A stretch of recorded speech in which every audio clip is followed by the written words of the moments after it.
একাদশ। দেখো, তোমাদের আমি সরাসরি যে পদ্ধতিগুলো উল্লেখ করছি সেগুলো একটু দেখে নাও। সঠিক উত্তর নির্বাচন পদ্ধতি, শূন্যস্থান পূরণ পদ্ধতি, স্তম্ভ মেলানো বা কলম ম্যাচিং। 4 নম্বরে আছে সঠিক বিবৃতি চিহ্নিতকরণ। 5 নম্বরে আছে তথ্যভিত্তিক সঠিক বিকল্প চিহ্নিতকরণ। আর 6 নম্বরে আছে সত্য মিথ্যা নির্বাচন। তো এই পর্বে শ্রীকৃষ্ণ কীর্তন কাব্যের অন্তর্গত মোট 20টা প্রশ্ন উত্তর সহ আলোচনা করব। প্রশ্নগুলি অত্যন্ত গুরুত্বপূর্ণ, আর এগুলি তোমরা চর্চা করলেই 100% মার্কস পাবে। তাহলে এসে শুরু করি। প্রথমেই সঠিক উত্তর নির্বাচন এই বিভাগ থেকে কয়েকটি প্রশ্ন। শ্রীকৃষ্ণ কীর্তন কাব্যের পুঁথির আবিষ্কারক হলেন। দেখো, আমি এখানে 4টে অপশান দিয়েছি, কিন্তু যে উত্তরটা সঠিক হবে সেটা লাল কালি দিয়ে লিখেছি। তোমরা যারা অডিও ভিজুয়াল দেখছো তারা নিশ্চয়ই বুঝতে পারছো, কিন্তু যারা শুধু শুনছো তাদের পক্ষে বোঝা সম্ভব নয়। তাই আমি একটু সঠিক উত্তরটাও তোমাদের জানিয়ে দিচ্ছি।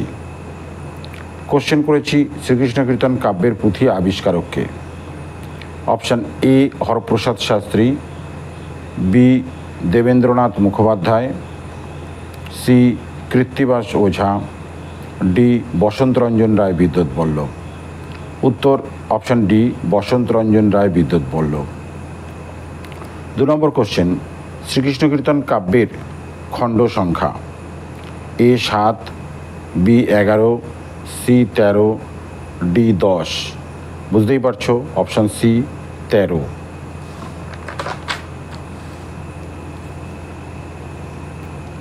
3 নম্বর কোশ্চেন, শ্রীকৃষ্ণ কীর্তন কাব্যের শেষ খণ্ডের নাম।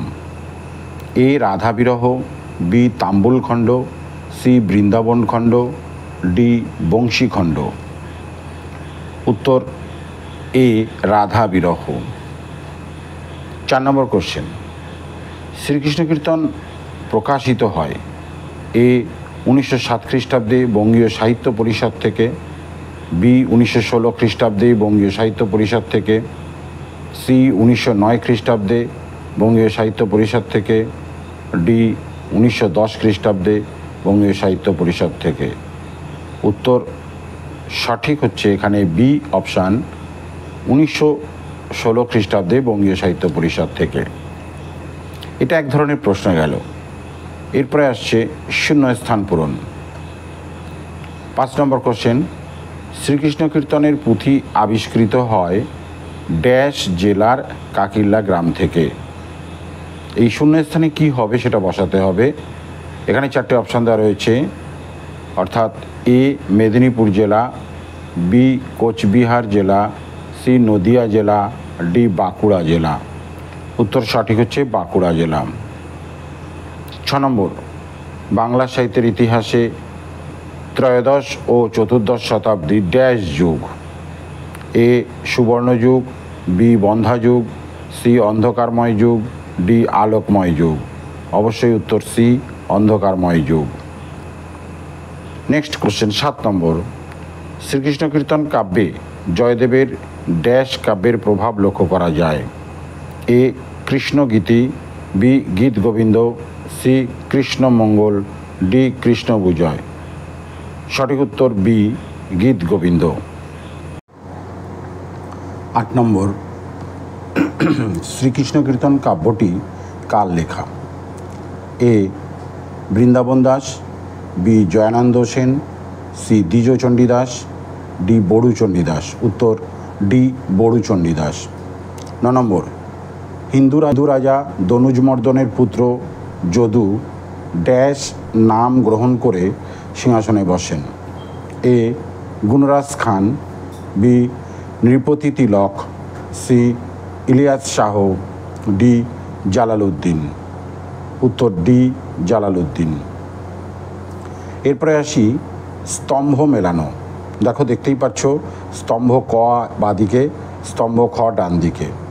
10 নম্বর কোশ্চেনের প্রথম পয়েন্ট স্তম্ভ কয়ে 1757 খ্রিস্টাব্দ, 2 নম্বর পয়েন্টে 1760 খ্রিস্টাব্দ, 3 নম্বর পয়েন্টে 1203 খ্রিস্টাব্দ, 4 নম্বর পয়েন্টে 1909 খ্রিস্টাব্দ।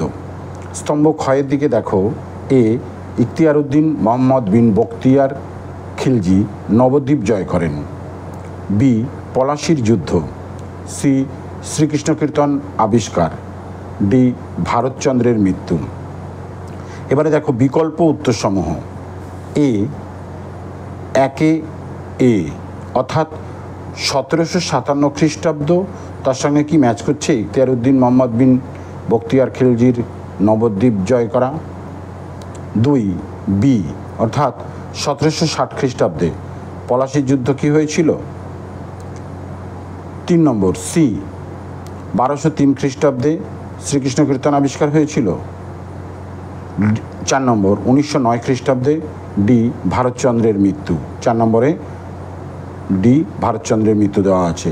এই অপশান যদি সঠিক হয় তাহলে এটাই সঠিক অ্যান্সার, কিন্তু না, আমি সঠিক অ্যান্সার লাল কালি দিয়ে করেছি, সেটা তোমাদের আগেই জানিয়েছি, আরেকবার দেখে নাও।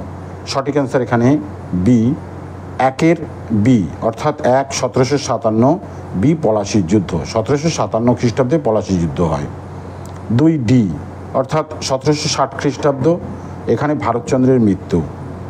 3 নম্বর এ অর্থাৎ 1203 খ্রিস্টাব্দ, এ ইখতিয়ার উদ্দিন মোহাম্মদ বিন বখতিয়ার খিলজি নবদ্বীপ জয় করেন। আর 4 নম্বর সি অর্থাৎ 1909 খ্রিস্টাব্দ শ্রীকৃষ্ণ কীর্তন আবিষ্কার হয়। এই উত্তরটাই সঠিক। এছাড়া আরও দুটো অপশান দেওয়া আছে, সিতে 1 সি, 2 বি, 3 এ, 4 ডি, এটা ভুল অপশান। ডিতে আছে 1 ডি, 2 সি, 3 এ, 4 বি, এটাও ভুল অপশান। সঠিক আনসার বি অপশানটি।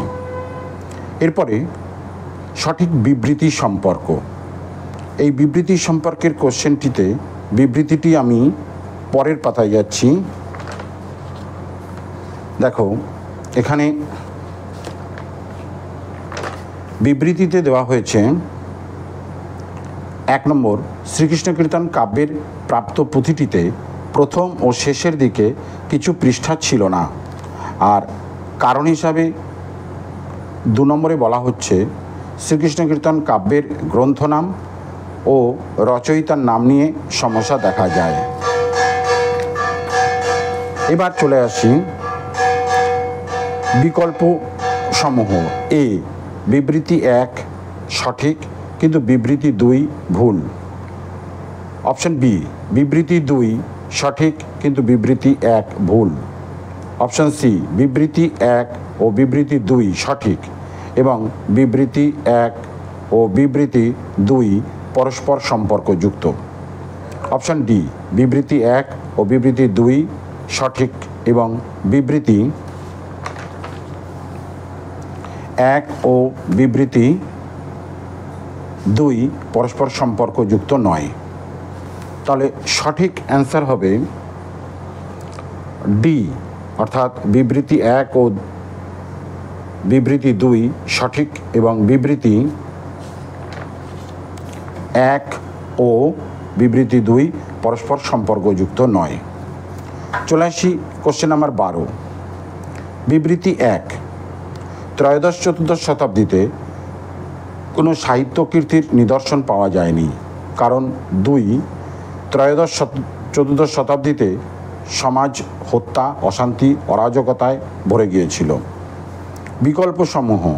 এ বিবৃতি 1 ও বিবৃতি 2 সঠিক এবং বিবৃতি 1 ও 2 পরস্পর সম্পর্কযুক্ত। বিবৃতি বি অপশন বি বিবৃতি 1 সঠিক কিন্তু বিবৃতি 2 ভুল। অপশন সি বিবৃতি 1 ও বিবৃতি 2 উভয়ই ভুল। অপশন ডি বিবৃতি 1 ও বিবৃতি 2 সঠিক এবং বিবৃতি 1 ও বিবৃতি 2 পরস্পর সম্পর্কযুক্ত। সঠিক অপশন হবে এ বিবৃতি 1 ও বিবৃতি 2 সঠিক এবং বিবৃতি 1 ও 2 পরস্পর সম্পর্কযুক্ত। এরপরে চলে আসি সত্য মিথ্যা ধর্মী। Question number 13। 1 নম্বর 1493 খ্রিস্টাব্দে বাংলার সিংহাসনে বসেন আলাউদ্দিন হোসেন শাহ। 2 1916 খ্রিস্টাব্দে বঙ্গীয় সাহিত্য পরিষদ থেকে শ্রীকৃষ্ণ সন্দর্ভ নামে কাব্যটি প্রকাশিত হয়। 3 নম্বর 1484 পর্যন্ত ইলিয়াস শাহী বংশ বাংলা সাহিত্যের পৃষ্ঠপোষকতা করে। 4 1800 খ্রিস্টাব্দে পর্যন্ত সময়কালকে যুগসন্ধিক্ষণ বলা হয়। বিকল্পসমূহ: 1 নম্বর অপশান এ বা ক, 1 নম্বর মিথ্যা, 2 নম্বর সত্য, 3 নম্বর মিথ্যা, 4 নম্বর সত্য। 2 1 নম্বর সত্য, 2 মিথ্যা। ক্ষয়ের অপশানের 1 সত্য, 2 মিথ্যা, 3 সত্য, 4 সত্য। গ বা সি 1 নম্বর মিথ্যা, 2 নম্বর মিথ্যা, 3 নম্বর সত্য, 4 নম্বর সত্য। ঘ বা ডি 1 নম্বর মিথ্যা, 2 নম্বর মিথ্যা, 3 নম্বর মিথ্যা, 4 নম্বর মিথ্যা। সঠিক অপশান হচ্ছে বি বা খ 1 সত্য। অর্থাৎ চলে আসে এদিকে, দেখো এই যে পয়েন্টটা দেওয়া রয়েছে 1493 খ্রিস্টাব্দে বাংলার সিংহাসনে বসেন আলাউদ্দিন হোসেন শাহ, এটা সত্য। 2 নম্বরে বলা হয়েছে, আবার দেখো এদিকে যে মিথ্যা, তার মানে আমরা 2 নম্বর অপশান এখানে চলে আসি। দেখো এখানে 2 নম্বর অপশানে কি বলা হয়েছে, 1916 খ্রিস্টাব্দে বঙ্গীয় সাহিত্য পরিষদ থেকে শ্রীকৃষ্ণ সন্দর্ভ নামে কাব্যটি প্রকাশিত হয়, এটা মিথ্যা। অর্থাৎ শ্রীকৃষ্ণ সন্দর্ভ নয়, শ্রীকৃষ্ণ কীর্তন নামে কাব্যটি প্রকাশিত হয়েছিল, তাই এটা মিথ্যা বলে এখানে উল্লেখ করা হয়েছে। 3 নম্বর বলা হয়েছে সত্য, অর্থাৎ 3 নম্বর পয়েন্টে বলা হয়েছে এখানে কি 1884 পর্যন্ত ইলিয়াস শাহী বংশ বাংলা সাহিত্যের পৃষ্ঠপোষকতা করে, এটা হচ্ছে সত্য। আর 4 নম্বরে এখানে বলা হয়েছে সত্য, অর্থাৎ 4 নম্বর অপশনে 1800 খ্রিস্টাব্দ পর্যন্ত সময়কালকে যুগসন্ধিক্ষণ বলা হয়। তাহলে সেই নিরিখে আমরা বি অপশানটিকে সঠিক বলে গণ্য করতে পারি। এবার দেখো, আমি তোমাদের প্রথমেই বলেছিলাম 20টি কোশ্চেন আলাদা করে ভিডিও করে দেবো, সেখানে 20টি করতে গিয়ে আরও কিছু কোশ্চেন আমাকে গুরুত্বপূর্ণ বাছাই করে তোমাদের জন্য তুলে ধরতে হচ্ছে। এবার আসি 14 নম্বর কোশ্চেন। মধ্যযুগে কতজন চণ্ডীদাসের অস্তিত্ব রয়েছে? এ 1 জন, বি 2 জন, সি 3 জন, ডি 4 জন। উত্তর সঠিক হচ্ছে ডি 4 জন। 15 শ্রীকৃষ্ণ কীর্তন যে যুগের নিদর্শন? এ আদি যুগ, বি আদি মধ্যযুগ, সি অন্ত মধ্যযুগ, ডি আধুনিক যুগ। উত্তর সঠিক হবে বি আদি মধ্যযুগ। 16 শ্রীকৃষ্ণ কীর্তনের পুঁথি কবে আবিষ্কার হয়? এ 1907 খ্রিস্টাব্দে, বি 1909 খ্রিস্টাব্দে, সি 1916 খ্রিস্টাব্দে, ডি 1917 খ্রিস্টাব্দে। সঠিক উত্তর অপশান বি 1909 খ্রিস্টাব্দে। কোশ্চেন নাম্বার 17 শ্রীকৃষ্ণ কীর্তন কাব্যটিতে প্রধান নারী চরিত্র হল? A Radha, B Sati Mayna, C Debi Chandi, D Mahua. Option A সঠিক উত্তর হবে রাধা। কোশ্চেন নম্বর 18 বাংলা সাহিত্যে মধ্যযুগের প্রথম নিদর্শন কোনটি? A Chaitanya Bhagabat, B Chaitanya Charitamrita, C Shrikrishna Kirtan, D Lor Chandrani. সঠিক উত্তর option C Shrikrishna Kirtan. Question number 19 Hindu কবিদের ভাষায় নৃপতি তিলক হলেন?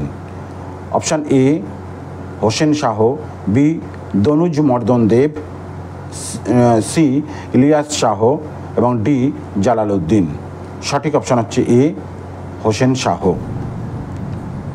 Next and last question 20 number বাংলাদেশে তুর্কি আক্রমণ হয়? এ 1201 খ্রিস্টাব্দে, বি 1202 খ্রিস্টাব্দে, সি 1203 খ্রিস্টাব্দে এবং ডি 1204 খ্রিস্টাব্দে। সঠিক অপশান হচ্ছে সি 1203 খ্রিস্টাব্দে। এইভাবে তোমরা এগুলোকে খাতায় নোট করে নিতে পারো, প্রয়োজনে বারংবার ভিডিওটি দেখেও তোমরা সঠিক উত্তরটি মনে রাখবার চেষ্টা করতে পারো। এই কোশ্চেনগুলো আমাকে করবার জন্যে যথেষ্ট পরিশ্রম করতে হয়েছে এবং যে প্রশ্নগুলো পরীক্ষায় তোমাদের থাকবে সেগুলোকেই আমি এখানে তুলে ধরেছি। বিভিন্ন ইয়ারে এই কোশ্চেনগুলো বিগত বছরগুলোতেও পরীক্ষায় এসেছে, তাই তোমাদের জন্য বাছাই করে এই কোশ্চেনটি করবার জন্য যে পরিশ্রম হয়েছে তার প্রতিদানস্বরূপ তোমাদের কাছ থেকে আমি অবশ্যই একটা লাইক, কমেন্টস এবং আশা করব তোমার বন্ধুদের মধ্যে এগুলো শেয়ার করবে। নমস্কার।